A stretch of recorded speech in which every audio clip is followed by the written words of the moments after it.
Şimdi evvela eğriyle doğruyu tayin etmek lazım. Eğriden doğru çıkar mı? Ya bu önemli. Yani eğriden şimdi biz doğru çıkaracağız. Şimdi Türkiye'de düzen olarak ne var? Laik bir düzen var. Laik düzenin kuralları belli. Din ayrı, dünya ayrı şeklinde bir anlayış. Yani siz İslami bir kuralı anayasaya koyarsanız laikliğe aykırıdır. Doğru. Yalnız söylemiyorlar yani.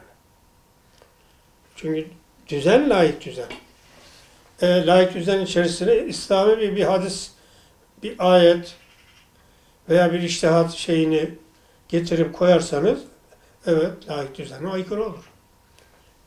Bu böyle. Ancak ne yapacağız şimdi? Tabii burada çatışıyoruz. Çünkü bir tarafta laik düzen var, bir tarafta İslami anlayış var. Ne diyor Peygamberimiz? Haksızlıklar karşısında susanlar dilsiz şeytandır. Ne yapacağız şimdi bu hadise? Ya bir Müslüman olarak ne yapacak? Şimdi bu anayasaya ne koyacaklarını da ben anlamış da değilim yani. Koysan ne çıkar? Laik düzen, demokrasi diyor, laiktir diyor ve bütün kirliliklere hürriyet tanıyor. Demokrasi bu. Evet sana da birazcık şey veriyor.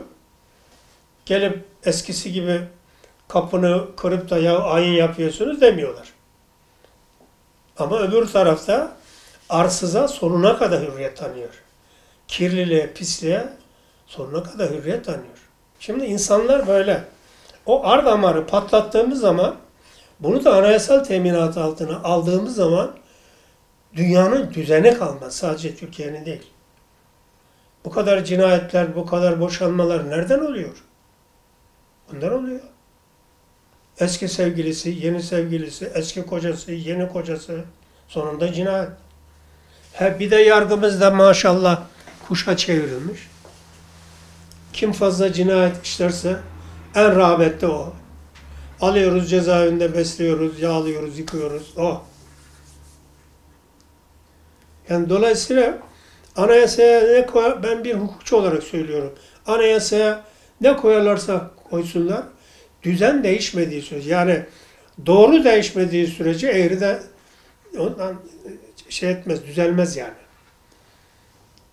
Evvela doğruyu koyacağız, doğrudan doğruyu çıkaracağız.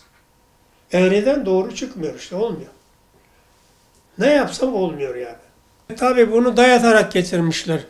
Bir darbe sonucu gelen anayasa. Diyelim ki sivil gelse ne olacak? Kurallar değişmiyor. Temel değişmiyor, ilkeler değişmiyor.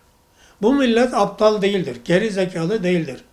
Bu kadar okuyan insan var, alim insan var, bilgili insan var, uzman insan var.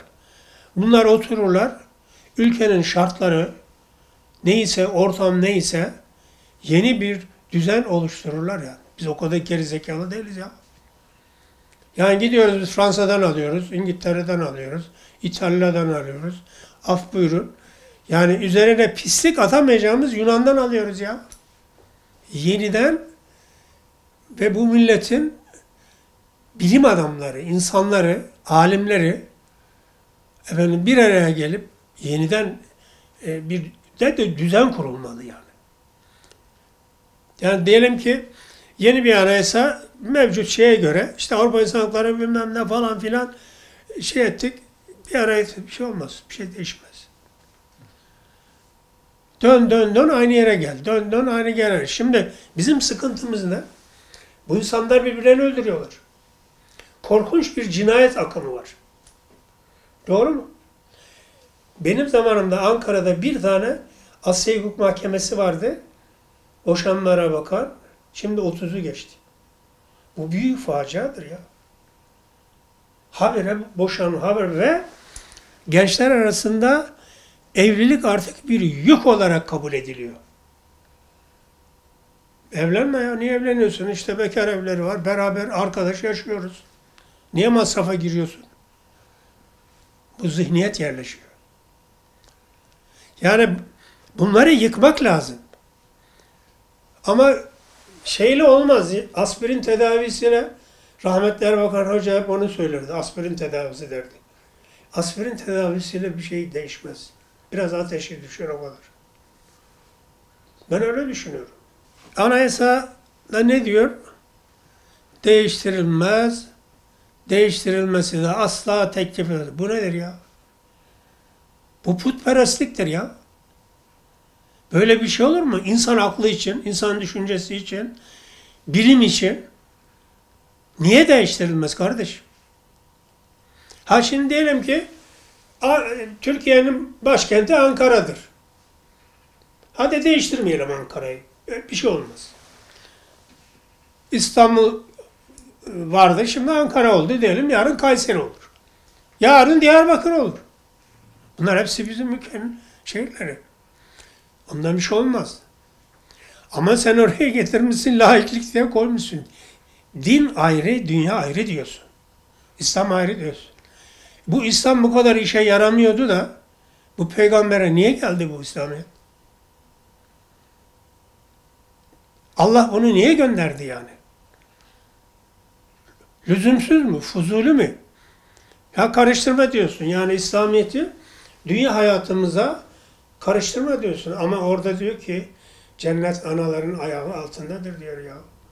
Öyle bir sözü söyleyen başka bir düşünce, bir ideoloji var mı? Kesinlikle yok. Dolayısıyla yani yine aynı şeyi söylüyorum. Biraz nefes alır. Değişen bir şey olmaz.